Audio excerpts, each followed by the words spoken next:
Fala galera, beleza? Hoje nós vamos terminar as propriedades periódicas, mas antes disso, corre lá e se inscreva no nosso canal no YouTube, youtube.com/QI Pré-Vestibular. Curtam os nossos vídeos e compartilhem para que todos os seus amigos tenham acesso a essas aulas, beleza? Vamos seguir então para a nossa terceira propriedade periódica. Nós já aprendemos raio atômico e energia de ionização. A terceira propriedade periódica é a eletronegatividade, que eu vou chamar aqui de EN, eletronegatividade.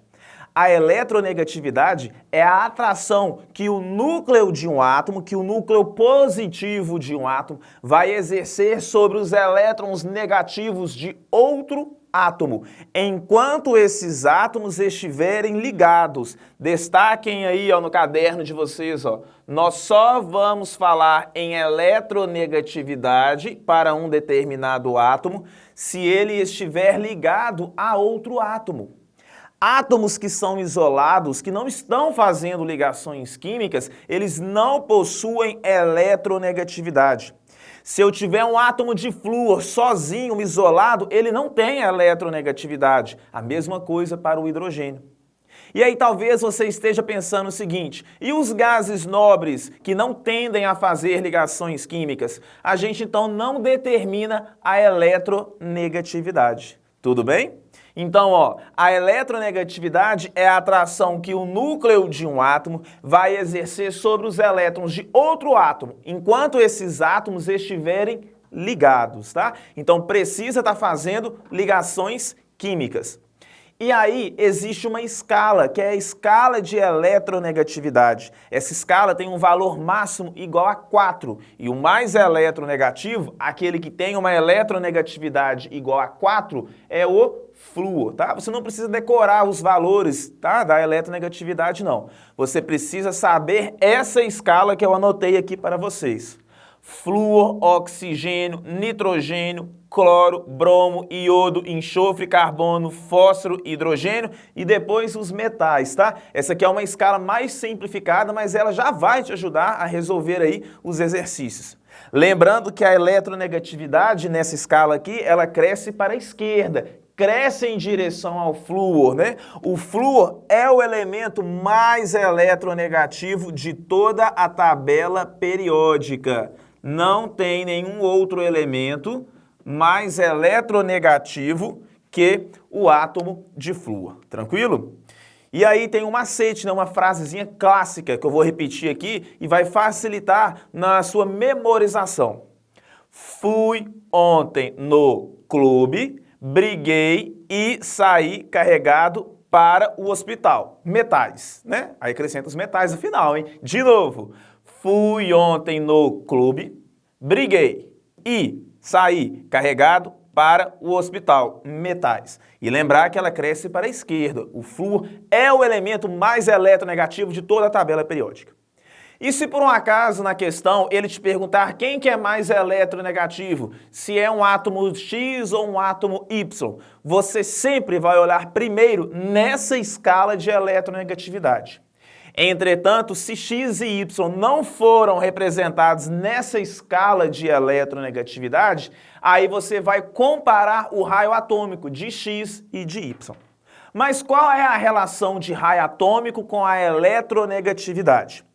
Quanto menor for o raio atômico, olha aqui, quanto menor for o raio atômico, esse RA aqui é de raio atômico, quanto menor for o raio atômico, maior será a sua eletronegatividade.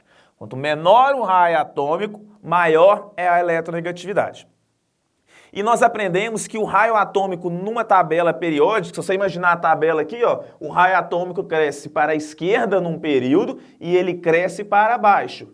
Se a eletronegatividade cresce de forma contrária ao raio atômico, você vai falar então que a eletronegatividade, numa família, ela cresce para cima, e num período vai crescer o quê? Para a direita, né? Só de você lembrar que o flúor é o mais eletronegativo e lembrar que o flúor está em cima na tabela e está à direita, você já consegue memorizar esse esquema aqui de setas. Numa mesma família, a eletronegatividade cresce para cima e no mesmo período, numa mesma linha horizontal, a eletronegatividade cresce para a direita. Beleza? E aí, qual que é a aplicação dessa eletronegatividade para a gente? Essas propriedades periódicas, pessoal, raio atômico, energia de ionização, eletronegatividade, eletropositividade, vão facilitar o nosso próximo assunto, que são as ligações interatômicas, ligações iônicas, ligações metálicas e as ligações covalentes. Tudo bem? Vou tentar mostrar uma aplicação aqui para vocês. Vou pegar um exemplo do hidrogênio ligado a hidrogênio. Pegar aqui, ó, exemplo. Tem um hidrogênio fazendo ligação covalente com o hidrogênio e um átomo de hidrogênio fazendo ligação covalente com o cloro. Esses traços aqui, esse traço que eu fiz e esse aqui, eles representam elétrons, tá? Que foram compartilhados, né? A ligação covalente. Um elétron do hidrogênio, um elétron do cloro. Quem é mais eletronegativo, hidrogênio ou hidrogênio? Uai, nenhum dos dois. Por quê? Porque eles pertencem ao mesmo elemento químico. Então não tem uma diferença de eletronegatividade. Se eu for desenhar a nuvem eletrônica aqui, ó, eu mostro que ela está distribuída de forma simétrica entre esses átomos. Ela não está nem mais para a direita e nem mais para a esquerda, porque não tem ninguém aqui que é mais eletronegativo que o outro. Agora, se eu tenho átomos de elementos diferentes, tem um elemento ali que vai ser mais eletronegativo que o outro. Qual que é esse elemento? Primeiro eu consulto a minha escala de eletronegatividade. Entre o hidrogênio e o cloro, quem é que está mais à esquerda na minha escala? O cloro. Então eu sei que o cloro é mais eletronegativo que o hidrogênio. E daí, o que isso significa? Isso significa que o núcleo do cloro atrai mais intensamente o elétron do hidrogênio para próximo dele do que o contrário. O núcleo do cloro atrai mais intensamente o elétron do hidrogênio do que o núcleo do hidrogênio está atraindo o elétron do cloro mais para próximo dele. Então eu falo que os elétrons compartilhados aqui ficam mais próximos de quem? Mais próximos do cloro. E aí, como eu estou mostrando que a nuvem eletrônica, que a nuvem de elétrons, elétron é carga negativa, se a nuvem eletrônica ela está distorcida, ela está concentrada mais sobre o cloro, já que ele é mais eletronegativo, eu posso afirmar que em cima do cloro eu tenho uma carga parcial negativa, eu tenho um dipolo permanente negativo sobre o cloro. E sobre o hidrogênio, eu tenho um dipolo positivo, uma carga imaginária, também chamada de carga parcial. Carga parcial, carga imaginária ou então dipolo, tudo bem? Aqui eu não vou ter nem positivo nem negativo, porque a nuvem eletrônica não está distorcida. E por que ela não está distorcida? Porque os elementos, os átomos pertencem ao mesmo elemento químico. Então eu não tenho uma diferença de eletronegatividade. Beleza? Raciocínio agora contrário na nossa próxima propriedade periódica, número 4, a eletropositividade. Nós acabamos de ver que a eletronegatividade é a tendência, é a atração que um núcleo vai exercer sobre o elétron de outro átomo. Já na eletropositividade é a tendência que um átomo tem em perder o seu elétron. Então a eletropositividade é a tendência que um átomo possui em perder elétrons numa ligação química. Então, gases nobres não possuem eletropositividade. Eles não tendem a fazer ligações químicas. Para um átomo perder os seus elétrons, quando eu falo em perder elétrons, eu estou falando dos elétrons da camada de valência.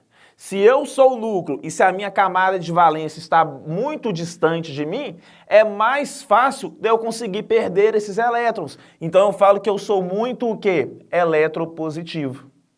E qual é o nome técnico que eu dou para eu que sou o núcleo até a minha camada de valência? É o raio atômico, que eu estou chamando aqui de Ra.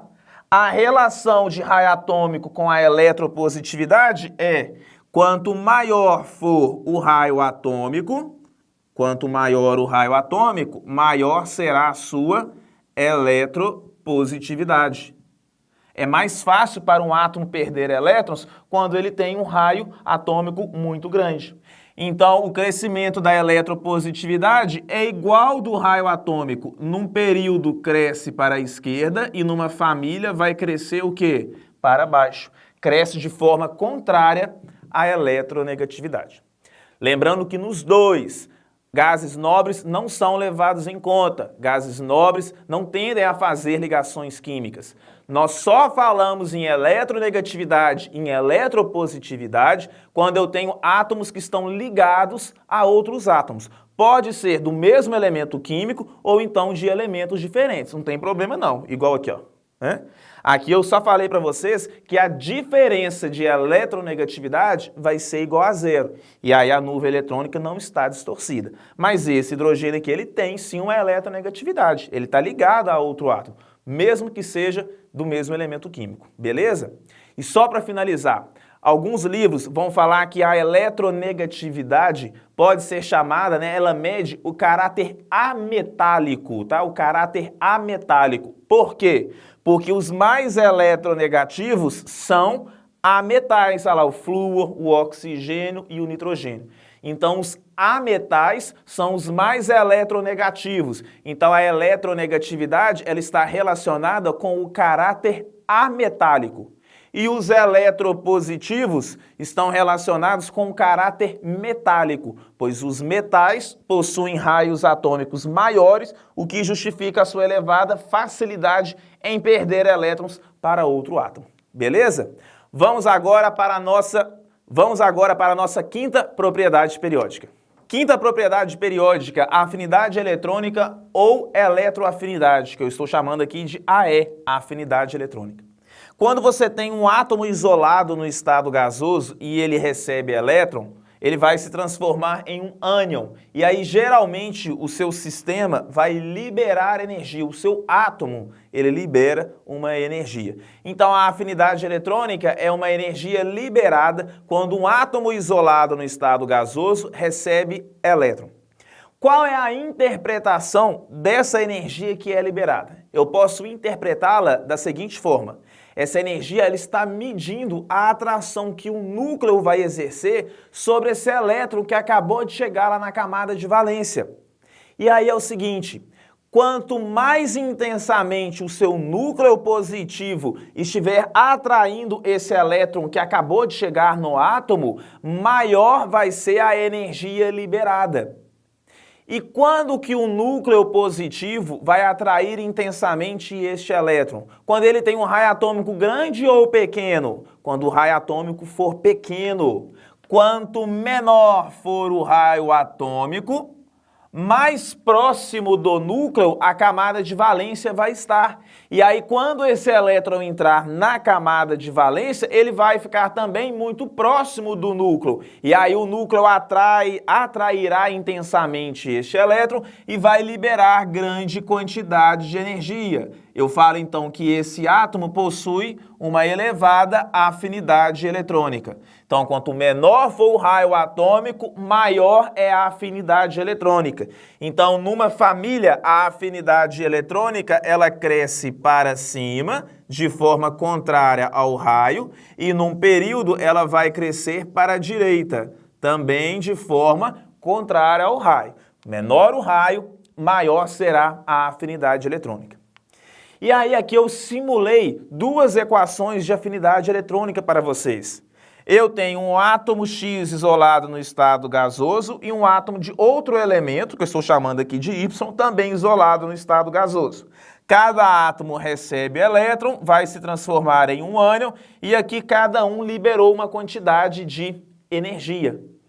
E aí alguns vestibulares eles vão te perguntar qual ânion formado aqui é mais estável, é o Y- ou é o X-? Você tem que associar a estabilidade com o conteúdo energético. Quanto menos energia tem o seu ânion, maior vai ser o quê? A sua estabilidade. Quanto menor for o conteúdo energético, maior é a estabilidade. Quando o meu X ganhou um elétron e se transformou no X-, ele liberou 100 de energia. Quando o Y ganhou o elétron e ele se transformou no Y-, ele liberou 350 de energia, 350 kJ de energia. Então o meu Y-, ele ficou com menos energia do que o X-. Eu posso afirmar então que o Y-, ele é mais o que? Estável que o X-, pois durante a formação do Y-, o seu átomo liberou maior quantidade de energia do que quando o X- foi formado. Então eu posso falar para vocês o seguinte: quanto maior for a afinidade eletrônica, né, quanto maior for então essa energia liberada, maior será a estabilidade do ânion que foi formado. Beleza? Vamos agora para a nossa sexta propriedade periódica. Essas três últimas propriedades periódicas, pessoal, elas são obtidas experimentalmente. Infelizmente, aqui você tem que pegar e decorar mesmo como que essas propriedades vão crescer dentro da tabela periódica. Por isso que elas não são tão cobradas assim nas provas dos vestibulares, beleza? Volume atômico é o volume ocupado por 1 mol de partículas no estado sólido. O que é 1 mol de partículas? É 6,02 vezes 10 elevado a 23 partículas. Numa tabela periódica, numa família, esse volume ele cresce aqui, acompanhem comigo, para baixo. E num período ele cresce do centro para as extremidades, do centro para as extremidades. E a densidade? A densidade, que é a razão da massa pelo volume ocupado por essa massa, numa tabela, né, na família, também vai crescer o quê? Para baixo. Já nos períodos, já cresce em direção ao centro da tabela periódica, tá? Então, no período, vai crescer das extremidades para o centro. E a última propriedade periódica refere-se à temperatura de fusão e ebulição. Qual é o crescimento dessas temperaturas? Num período cresce das extremidades para o centro e nas famílias vai crescer de cima para baixo, exceto as famílias dos metais alcalinos e alcalino-terrosos, que nós sabemos que as temperaturas de fusão e ebulição aumentam de baixo para cima. Então quem está mais aqui em cima vai possuir os maiores valores de temperaturas de fusão e ebulição. Beleza? Muito obrigado, pessoal. Terminamos a nossa aula de propriedades periódicas.